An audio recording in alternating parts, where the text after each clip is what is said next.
tirado da Bíblia dos farmacologistas, que é o Goodman e Gilman. E então diz aqui, Benjamin Franklin foi o precursor do desenho de estudo cego. Nessa altura ainda não se falava de duplamente ignorado que se fala hoje. O rei de França nomeou para uma comissão destinada a avaliar as alegações do extravagante curador Frederick Anton Mesmer, que usava bastões de ferro magnetizado para curar doenças.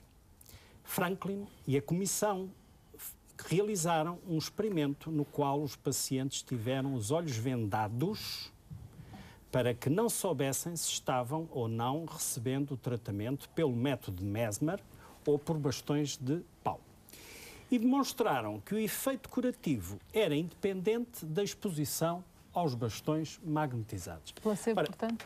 Efeito placebo, exatamente. Portanto, isto é uma experiência idealizada por um homem que nem sequer era médico, mas era um homem do iluminismo americano e que veio depois a ter um papel importante como político na Constituição dos Estados Unidos da América. Ora, é este espírito científico de procurar comparar grupos terapêuticos na eficácia e na segurança, eliminando ao máximo a interferência de fatores de enviesamento. É isso que dá a segurança com que a medicina ocidental, hoje em dia, consegue lançar medicamentos e, mesmo assim, de vez em quando surgem problemas. Engana-se. Essa segurança, esse debate não existe na medicina tradicional chinesa? Na China não há tradição filosófica do debate. Embora haja grandes pensadores, como, por exemplo, o Buda, que fundou uma religião que eu admiro até bastante, tem ensinamentos muito interessantes, mas o Buda, por acaso, era indiano.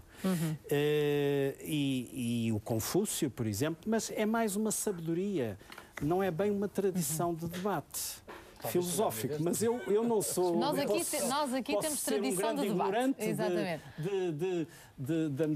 Da filosofia chinesa, claro. Mas o que eu queria salientar é o seguinte, é que o grande progresso da ciência médica, e não só da ciência médica, como das outras ciências todas, deu-se no Ocidente, depois do Iluminismo, que trouxe esta tradição do debate e é fundamental para fundamentar as posições terapêuticas. O debate, sem dúvida necessária, existe. E é isso que estamos aqui a fazer. A única diferença do debate na China e em Portugal é que em Portugal fala-se em português e na China fala-se em chinês. Sempre houve a mesma tradição de debate, começou com Confúcio muito antes do Iluminismo na Europa, portanto isso não está em causa. Evidência científica, evidentemente, eu tenho, pelos vistos, em muito melhor opinião a Organização Mundial de Saúde do que tem o professor Vasco Carneiro, mas pronto, eu acho que nós todos temos direito à opinião e, nesse sentido, considero a Organização Mundial de Saúde como uma estrutura independente, autónoma e que tem tido um papel importantíssimo na saúde à escala mundial, sobretudo na saúde convencional. E, evidentemente, que se não houvesse eficácia e segurança demonstrada, não é por acaso que o que apareceu escrito nos jornais europeus foi que a Organização Mundial de Saúde recomendava a introdução da medicina chinesa. Foi a medicina chinesa que se falou. A medicina chinesa tem evidência de muitos milhares de anos e, se pensarmos só nas últimas décadas, quando nós fazemos estatística na China, falamos de milhares de casos, não de centenas, nem de dúzias, nem de dezenas. O que acontece é que os ocidentais têm tendência para achar que se é feito na China não serve. Portanto, e só acreditam naquilo que é publicado nos jornais europeus. Mas não vai dizer que a medicina tradicional chinesa sofre do síndrome da loja dos 300. Não, são coisas completamente distintas, mas vou dizer que é extraordinariamente frequente nós tentarmos introduzir trabalhos científicos realizados na China, traduzi-los para a língua inglesa, francesa e publicá-los, eles são sistematicamente rejeitados. E depois há aqui outras questões que têm que ser vistas. É que, bom, para já a medicina chinesa não é a acupuntura, é uma pequena parte da medicina chinesa. E nós achamos que a medicina chinesa funciona como um todo. Achamos, inclusive, que aquilo Mas há várias medicinas chinesas, como disse o professor Vasco? Não, eu acho só uma medicina chinesa. E a medicina chinesa está standardizada. Eu pertenço à Federação Mundial de Medicina Chinesa e sou, inclusive, aliás, sou vice-presidente e sou responsável pela standardização a nível europeu da medicina chinesa. E estamos a tentar fazer uma standardização à escala mundial e só há uma medicina chinesa, não há várias medicinas chinesas. Agora, na Europa, enquanto não houver regulamentação disto, daquilo, daquilo outro, as pessoas falam isto e aquilo e aquilo outro e cada um faz o que lhe apetece sem regra, nem rei, nem regra. E é isso que interessa acabar. E é preciso perceber que os estudos feitos, os estudos científicos feitos em relação à acupuntura, eu comparo-os a classificar pintura com música. Não é que seja impossível arranjar uma música que se adapte à pintura. É que é impossível fazer um estudo duplamente cego em acupuntura. Porque os estudos são... O que é que se entende? Isto posso ir dar lá em casa, as pessoas que nos estão a ouvir não sabem o que é isso, um estudo duplamente cego. É um estudo em que se dá, em que nem o terapeuta, nem o paciente sabe se aquilo que está a receber é ou não uma substância que tem um efeito ativo. Acontece que o que se faz em acupuntura, como estudo duplamente cego, para verificar se ele é mais eficaz do que o placebo ou não, há um indivíduo que supostamente não sabe da acupuntura e espeta agulhas ao acaso no doente. E há outro indivíduo que é acupuntor e que espeta as agulhas nos pontos certos. Ora bem, acontece que aqui em relação ao duplamento cego já há uma coisa. O terapeuta que vai espetar agulhas e que não sabe e que sabe que não é acupuntor, já sabe que não é acupuntor. Portanto, automaticamente acaba... Mas pode haver terceiro que não saiba. E sim. Pode haver um terceiro que não saiba. Não tem feito. Acontece. Pode haver um terceiro. E a outra questão ainda é que agulhas espetadas ao acaso fazem efeito. Fazem efeito também terapêutico. Fazem. Muito mal. Também fazem. E também fazem efeito terapêutico. Podem fazer um efeito mau, não é? Também podem fazer efeito mau, se for mal feito. Mas é mais fácil fazer mal em acupuntura se souber pouco do que se não souber nada. Quem não sabe nada e espeta agulhas ao acaso até é capaz de fazer algum bem ao doente. Quem sabe pouco faz um mau diagnóstico e executa necessariamente uma má terapêutica, esse sim pode fazer mal ao doente. Nesse sentido, é perigoso aqueles que aprenderam alguma coisa pouco e que não sabem o suficiente, em comparação, e não estou a defender quem não saiba nada que tem o direito de exercer, não é isso que eu estou a defender. Estou a defender só que é ainda mais perigoso quem sabe pouco do que quem não sabe nada. Claro. Nós, aliás, vamos seguir o percurso académico para ser acupuntor. Veio a propósito justamente da noção de que os estudos duplamente cegos, os estudos que foram feitos na Europa, são estudos cegos.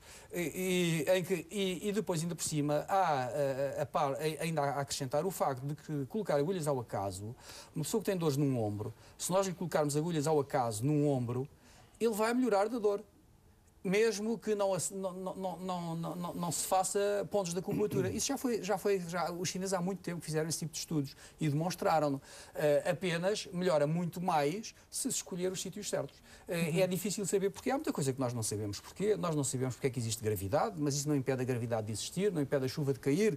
Portanto, o que eu estou a querer dizer é que há evidência clara e quantificada por uma ciência exata chamada estatística da percentagem de sucesso da medicina chinesa.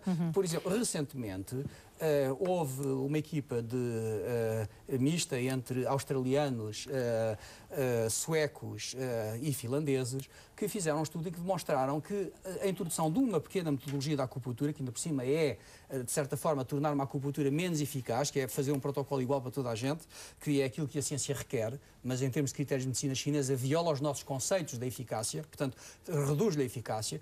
Demonstrou-se, por exemplo, que na FIV, fertilização in vitro, portanto, duplicava, e foram médicos de medicina convencional que fizeram esse tipo de trabalhos, eles acham-se facilmente pela internet, demonstraram que duplicava a eficácia da FIV, passava de 33% para 66%, e da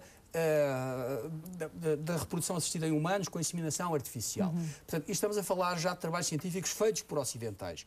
Porque o problema que existe aqui também é um problema, há uma certa... Que tipo de patologias consideraria que o sucesso, digamos assim, na medicina tradicional chinesa é superior à na medicina convencional? Bom, eu penso que na esmagadora maioria das doenças crónicas, a medicina chinesa resulta melhor do que a medicina convencional. Isto na relação risco, benefício e qualidade de vida. E custo, qualidade de vida. Que é uma coisa que é muito importante. É que se nós não pensamos ainda, mas se, ao contrário daquilo que se pensa, os custos baixam muito com a introdução da medicina chinesa no Serviço Nacional de Saúde. Até porque o custo humano é o custo de um profissional. E esse profissional acaba por ir substituir o outro profissional com o tempo. E o custo do medicamento, se o Estado português fizer um acordo com o Estado chinês, o medicamento é tão barato, o medicamento à base de ervas, ou o fitoterápico, como o professor Val prefere, seria de tal forma...